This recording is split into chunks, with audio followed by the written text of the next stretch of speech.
Let's talk today about shifting the whole environment in your home in these winter months. Now, I'm filming this video and I'm just kind of showing you what I'm doing in the evening, but I really want to focus on the absolute gold that we can mine out of a slow and intentional winter, and how we can really reset for the new year in a very, very exciting way, and how the home can feel very different in the midst of that. I know that we want our home to feel cozy. We want it to be a place that people want to be. And sometimes we think it's the decor or it's this or it's that, but there are some really strategic things that we can do, both like mindset shifts we can have, but just like some things we can do even in our home that I think the people in our home are going to be able to tangibly feel. I don't know if you've had that experience when you've walked in a home.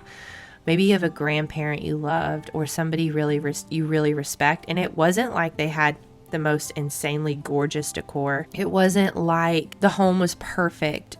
It just had this intangible feeling. I mean, there was a comment a gal left on one of my most recent videos, and she talked about when she walked in her pastor's house, it was this feeling. It was thick as the air, and she couldn't even put her finger on it. And everything was a little crowded, a little stuffy. There was probably too much stuff, but still she could feel this like tangible culture of love. And I know that we all desire that. And I feel like I haven't fully arrived by any means, but in this winter time where we're going to be inside more, what could it be like to start to try to build out that feeling in our home for the people that we love? I mean, what a great honor we have uniquely as women to be able to translate love into a meal, translate love into a home that we're building. What a great and high honor. Even if you're working full-time out of the house, you can still have your heart oriented towards your home.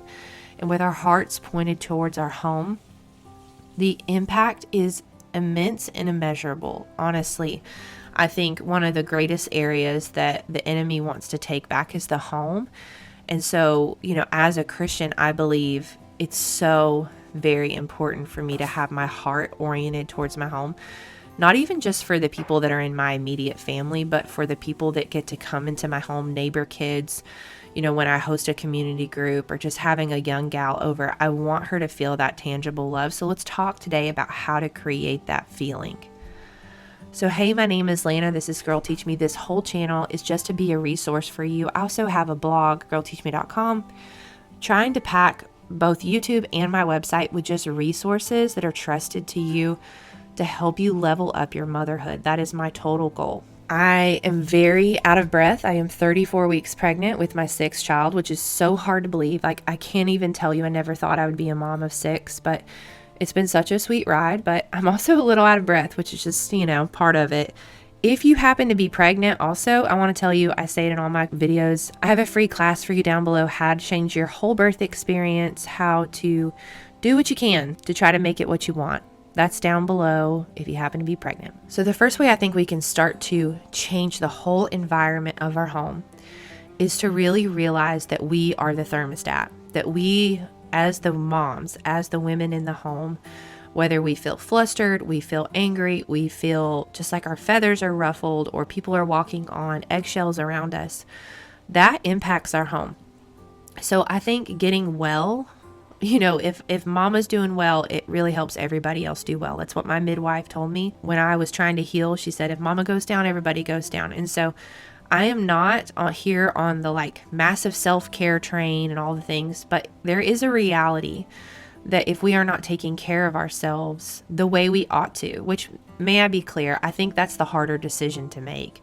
I mean, really having good habits, like taking care of ourselves truly, like moving our body, which I didn't go for a walk today. So, it's not perfection, but moving our body, putting on real clothes, feeling good about ourselves and the choices that we're making. And, we're watching ourselves all the time. And so if we know that we're doing less than we're capable of, there's going to be some dissonance for us, right? Just trying to make good decisions for our health is really going to go a long way to helping our family. And that's the way I try to see it, is that when I am trying to do something to take care of my mental health, my physical health, my spiritual health, ultimately, I know that it's going to pour out into my home and that it's not just for me. Because when I'm learning and growing, it's only going to bless my family.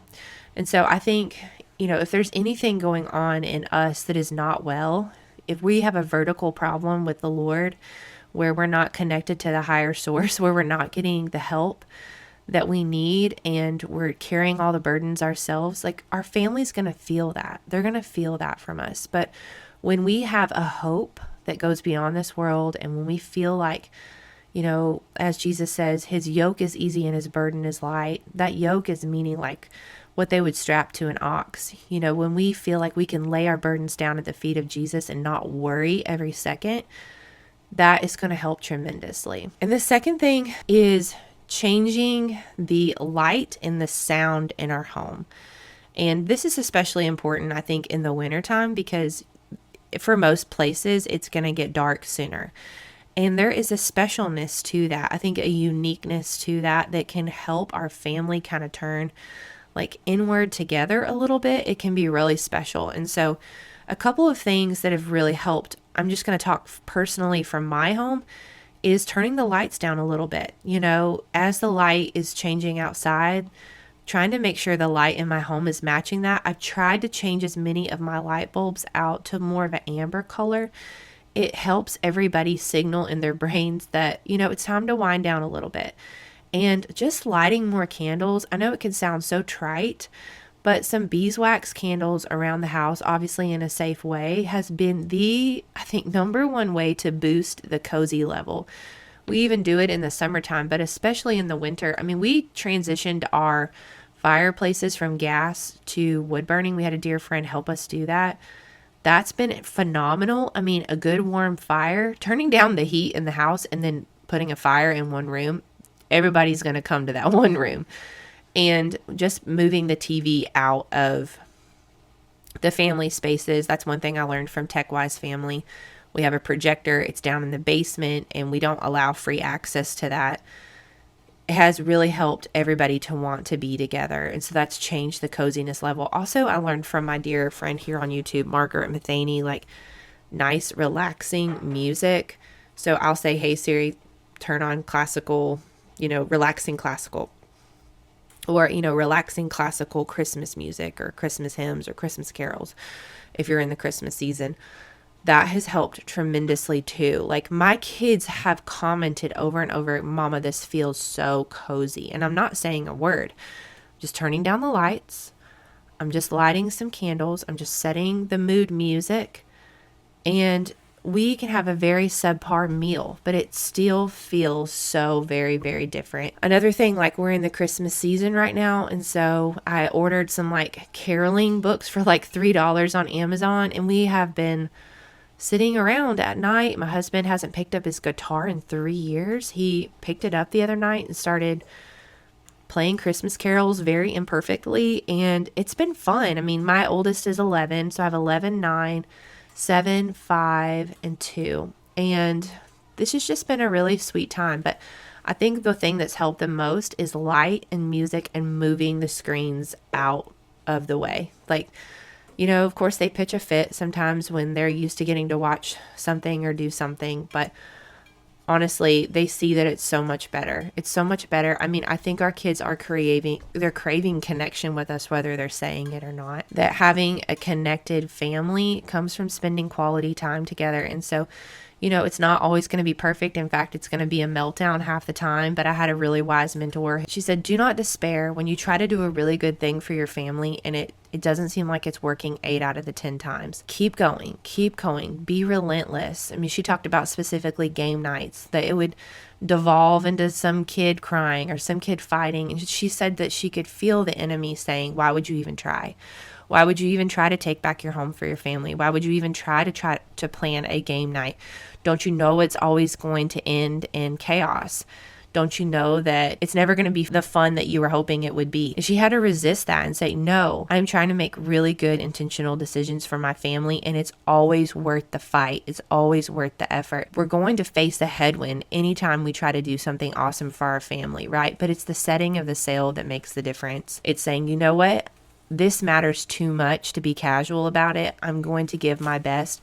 even if it seems messy, even if it doesn't work out the way I was hoping, those can even be some of the best family memories and funny stories later. I think the third thing is just a lot of stuff is slowing down in the winter. Like maybe you don't have as many sports commitments, maybe you don't have as many things on the calendar. A lot of like even the things I might do at church, it slows down. And so just using this time for more family meals, sitting around playing more board games. Like I said, we're trying to sing some Christmas carols at night and kind of do some Advent resources. I have a video kind of like sharing some of my favorite Advent resources. Trying to read together. My husband's been reading Harry Potter at night, and some of you might be like, oh, blast, Lana, Harry Potter, but it's been really good, just reading at night together. And so these are little ways we've tried to take back our home. It's been really powerful. I'd say the number one thing, though, is I think a couple of months ago, we started family worship, which felt like a stretch. Like it felt like, oh man, like I've never, I wasn't raised like doing family worship. I don't even know how you really do it. But we basically just sang a song with Siri, like Phil Wickham, like a song, and then just read a little bit of the Bible and talk about it and then pray. And it's been really, really, really powerful. I'm not sure anything else has probably helped us take back the environment of our home more than family worship, but we really started it, I think, like over a meal, and then just decided to switch it in the morning before my husband starts work. Just even reading the word as a family is something we can start in the wintertime when there's less commitments, things are less busy, and we can have more family meals. We can sit around together, we can play board games together, we can play music together, and just have more family time, more of that connection time. And trying to ultimately connect with the Lord, because I think He's the one that's going to come in and make the most change in our home and help change the hearts in our home, right? Because we're not going after behavior change. We want to change. We want to see hearts change, and only the Lord can do that. So I hope this is a real help to you and gives you some fresh ideas for using this winter time to really reset your home and change the way it feels in your home so that you're creating a home that kids want to come back to. You're creating a home that other people want to be in. And perfection is not required for that, right? It's just intentional effort and help from the Lord. So I'm so excited for you. I hope that you will just pick one little thing I shared today. Go put it in action. Tell me down below, what do you feel like makes the greatest shift in your home? What's one of these shifts that you feel like you would love to implement? I would love to hear from you down below. I love seeing you guys in the comments, seeing how you encourage one another, offer new, fresh ideas. I think that's one of my hopes, is it would be, girl, teach me how you do this or that, not just Lana, teach me. So go please leave a comment if you made it to the end of the video and tell me what you think and how you want to see things shift. So thanks for hanging out with me today. I believe in you. I believe that you can make this shift for your family, and I'll see you again in the next video. It's so unnecessary dwelling about the past, 'cause I know that God is good. He led me to where I'm at. Sometimes I feel like giving up, you're giving in, but everything happens for a reason. It won't always be blue skies ahead. Sometimes you might need a helping hand, just like iron sharpens iron, making me stronger, calling me higher. When we come together, just like iron sharpens iron, making us stronger, calling us higher. When we're helping each other, we're growing together.